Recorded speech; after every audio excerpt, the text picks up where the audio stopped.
Conservative calls for a coup, actual coup against the House Speaker John Boehner seem to be growing as he faces re-election to the House GOP leadership tomorrow. Let's dig deeper with our chief political analyst, Gloria Borger, and our chief congressional correspondent, Dana Bash. What's going on up there? Is there realistically a chance that Boehner will not be elected Speaker of the House? I think coup is the word that those who want him ousted are going to use. I think maybe a rebellion is probably the more realistic and accurate way to describe it. Look, the House Speaker, I don't know if people really realize this, is a constitutional role, so that he has to, or she has to be elected by the entire House of Representatives. So he needs 218 votes.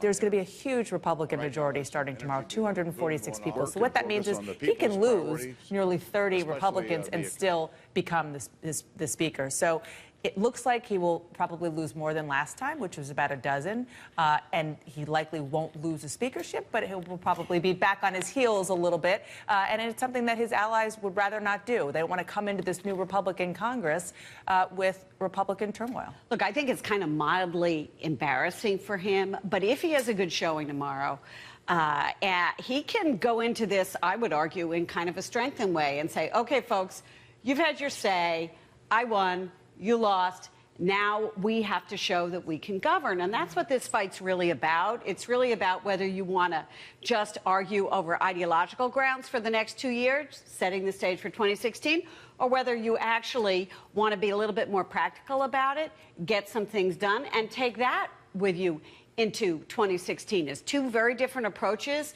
to the way you want to run the Republican majority in the Congress, and Boehner's on one side, and the folks who are challenging him are on the more ideological side of things. So you don't think this momentum that some of these Tea Party supporters who don't like Boehner, that's going to grow over the next 24 hours, and that could be 29 Republicans, maybe some freshmen who are coming in who don't like Boehner, they're worried about him, that he makes too many deals with the president, that momentum could grow?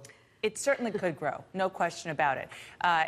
Whether it gets to the point where there's 29 Republicans or 28, depending on how many are present, remains to be seen. If they do get that momentum, if they do defeat him in the first round, then what happens is they go to a second round of voting. So this is all going to play out on the House floor. They'll probably go into recess and go behind doors and figure it out. But here's the thing to remember.